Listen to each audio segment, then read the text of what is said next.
Use SOAP to supersize your business fast after applying the 3 E's tool. Sharon Horne-Ellstrom here, and today we are exploring step 3 of the SOAP framework, which is A for action. We're going to take action. We're going to analyze the alternatives or the options we came up with yesterday using a new tool called the 3E tool.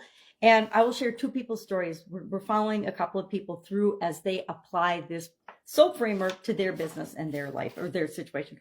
One is a business owner, one is with a partner, and the other is, of course, working on his relationship with his boss. He works for someone else. So what the heck is this 3E tool? It stands for effective, effort level, and emotional readiness. And so what do each of those mean? Pretty self-evident, but just in case, let's be a little clearer so we're all on the same page. The first E, effective, is the option or the action that we're thinking about implementing today. Is it going to move us in the right direction? Is it going to move us forward in our relationship? Is it going to help us fill that gap between where we are and where we want to be? That's our first question that we ask ourselves. Secondly, we want to say, what is the effort level required for me to do this thing that I say I'm going to do today, this action? Is it going to take a lot of time, a lot of energy, a lot of resources? Which option is simple enough for me to act on today?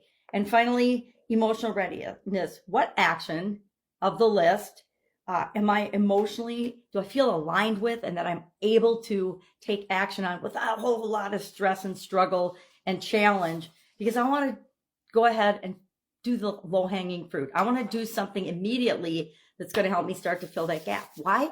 Because we want to build on our wins. We want to build on our successes. And if we do something that makes progress immediately, guess what? We're more likely to keep working on that and doing things to move us in the direction we want to go.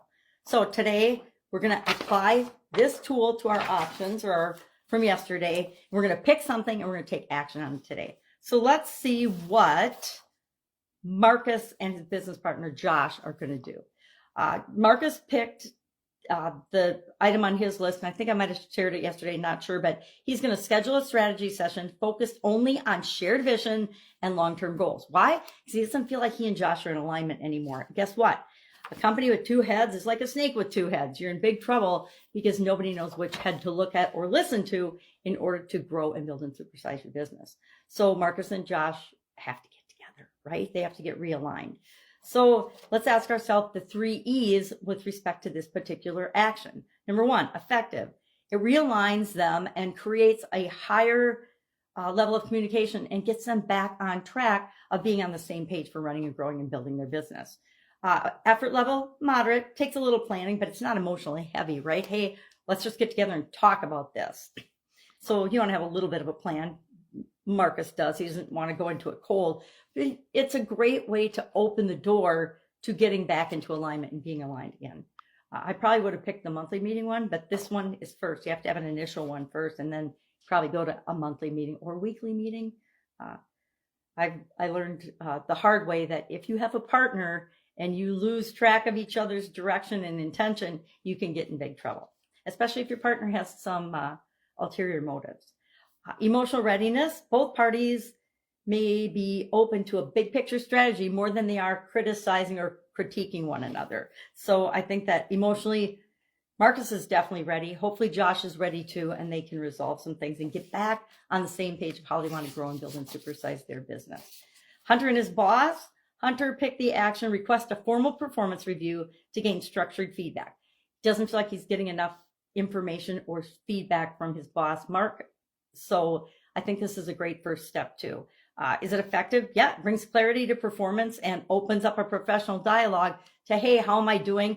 And this is, I don't know about a lot of people. I guess most people don't do this, but whenever I go into a new role, one of the first things I do is I share expectations with everybody that reports to me. And I go and get expectations from everybody that I need help with to perform my job properly, especially my direct person I report directly to. Effort level, doesn't really take much. All he has to do is ask his boss for the formal performance review. Emotional readiness, it's a proactive move so he can get the information and the feedback he needs to give Mark what he needs to be successful, right? Because that's our job as an employee or a team member is how can we help the team? How can we help the business move forward? So I think that's a great one. I think that it's a good tool. It's a good, simple, quick, and easy tool, but it takes some of the subjectivity out of certain topics and certain things. It takes some of the emotional challenge out of them as well. So try this tool today. If you've used it before and had success, hit me up and let me know. Share in the comments below so we can all learn. Well, that's it. Have an awesome day. We'll go to the P tomorrow for the SOAP framework, which is always fun because it keeps track of how we're really doing. All right, and I have a worksheet for that. Woo, worksheet. I love worksheets. All right, have an awesome day, and I'll, of course, be with you tomorrow.